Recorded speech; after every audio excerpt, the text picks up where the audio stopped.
Hello everyone, welcome back to the channel War Zone. Today we're diving into a seismic shift in the conflict.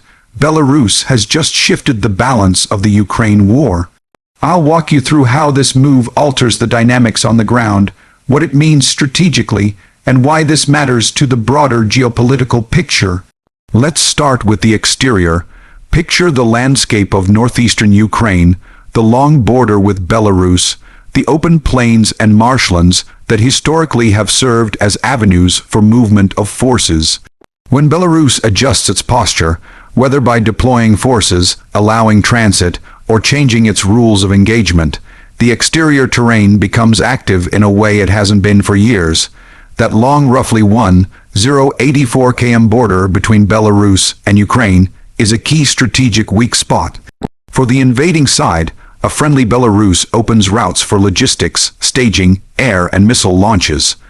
For Ukraine, the presence of a less neutral northern neighbor changes where resources must be diverted to monitor the border, guard against infiltration, defend the flank. From the exterior vantage point, you'll see Belarusian troops, possibly Russian equipment stationed on Belarus territory, missile launchers, helicopter assets, and advanced logistics lines creeping closer to the frontier. Indeed, Belarus has already hosted Russian assets. Ballistic missile launchers and aircraft have been observed in Belarusian fields and airbanks near the Ukraine border. That means the exterior setting is no longer a quiet oversight line but a live front. The terrain shifts from static defense to potential operational launch pad. For Ukraine and its allies, that means a new zone of risk, new direction of threat, new supply lines to worry about. Moving to the interior, by interior I mean the decision-making and the political, military infrastructure inside Belarus. Though brief, Belarus under President Lukashenko remains tightly allied with Russia, not fully autonomous, but still capable of making incremental shifts. The interior includes how Belarus chooses to allow Russian forces to transit, stage, or launch from its soil, how Minsk controls its own border forces, how much it risks sanctions, how much it consents to deeper military integration under the Union State Treaty with Russia. In short, the interior political/military decisions pace has changed. Belarus is no longer a passive neighbor, it's actively shaping the conflict's balance. Now let's talk performance, that is, how this shift affects the operational performance of forces on the ground. For Russia and Belarus, if it engages, performance is enhanced. Access to Belarusian territory gives shorter lines of advance into northern Ukraine, greater flexibility to launch assaults or missile strikes toward Kyiv, Sumy, Chernihiv and beyond. Historically, Russian troops used Belarus territory to attack Ukraine. Early 2022, invasion included routes through Belarus. With Belarus changing its posture now, those routes could be reopened or reinforced, which boosts the performance of Russian/Belarusian aligned operations, faster logistics, surprise flanks, deeper strikes. For Ukraine, performance is degraded in the sense that more resources must be diverted northwards. What had been a more stable flank becomes contested.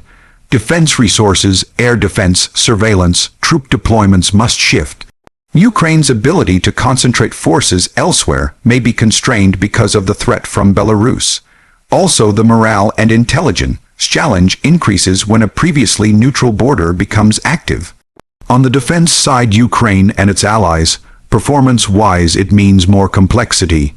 Monitoring Belarusian airbases, missile launcher deployments, potential infiltration by special forces or drones. The resource strain increases, the coordination demands multiply. In sum, this move by Belarus upgrades the performance capabilities of those favoring Russia's side and complicates Ukraine's defense performance significantly. Next, safety features. While in a conflict zone safety is relative, there are some analogous features we can discuss in this strategic sense. For Belarus/Russia side, one safety feature is the depth of logistic and staging holding areas inside Belarus rather than just on Ukraine's border. This gives the attacker fallback positions, supply bases, better secure lines of retreat or reinforcement. For Ukraine/West side, the safety features must now adapt. Early warning systems along the Belarus frontier, layered defenses, rapid reaction forces oriented northwards, intelligence gathering on Belarusian deployments, border fortifications. Indeed, there have been warnings by Ukraine's foreign ministry about Belarusian, Russian joint exercise plans and possible provocations. The safety of flanks, once more secure, is now more vulnerable. That is itself a feature to be addressed. Another safety measure is diplomatic and sanctions leverages. Belarus's act can trigger further Western sanctions, internal instability or political backlash. Those operate as non-military safety features for Ukraine and the West to exploit. In Belarus's interior, safety for the regime may mean further repression, increased Russian dependency, risk of public backlash or elite splits. Unique selling points. Now I know the phrase usually belongs to products, but in this context, we'll treat unique selling points as the distinct features of this shift by Belarus that make it so impactful. Firstly, strategic geography. Belarus shares a long border with Ukraine (1084 km), which gives Russia/Belarus a direct northern theater to threaten Ukraine. Secondly, logistics and staging base. By shifting its posture, Belarus offers new forward bases, airfields, missile launch sites, rail and road connections enabling deeper penetration or launching of strikes. Thirdly, psychological/strategic surprise and distraction. Ukraine had oriented much of its defense to eastern and southern fronts. A sharpened threat from the North forces, a reallocation of forces, thus diluting strength elsewhere. Fourth, leverage over Ukraine's allies and NATO. The move raises concerns in neighboring Poland, Lithuania, Latvia, and among NATO states, which may shift commitments, force redeployments, and complicate alliance planning. Indeed, Belarus, Russia drills e.g. Zapad 2025 raise alarms for the Baltic region. Fifth, regime signaling. For Belarus's leader, this move signals seriousness to Moscow and the West. It may extract concessions, aid, or favorable terms from Russia, while also giving Minsk renewed significance on the global stage. Sixth, border multiplier effect.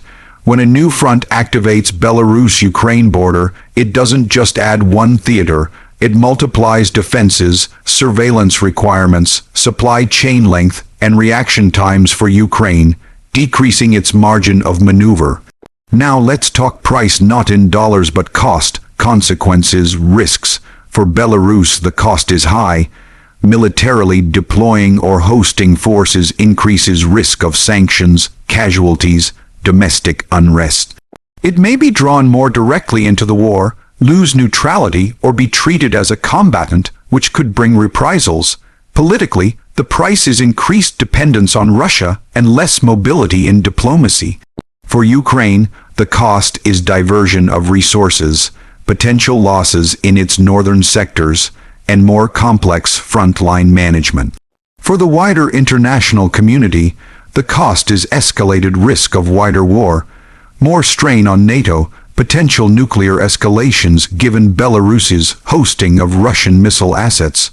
The price of this shift is therefore multidimensional: resources, lives, strategic flexibility, diplomatic capital.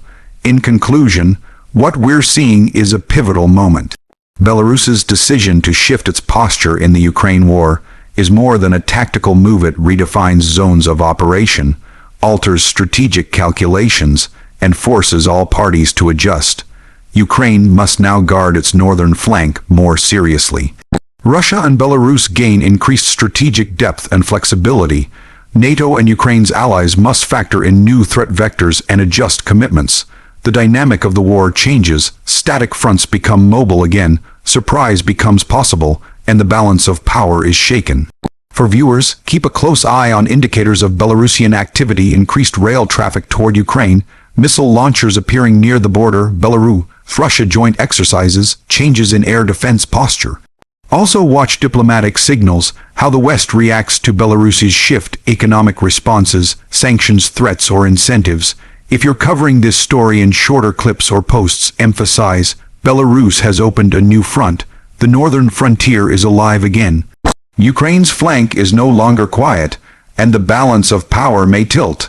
This is not only a story of territory and troops, it's the story of alliances, logistics, geography, and the shifting calculus of war. Thanks for watching. If you found this breakdown helpful, hit like, subscribe, and share your thoughts in the comments below. What do you think will be the next move? Will Belarus fully commit or stay in the shadows? Let me know what you're expecting and what you're watching.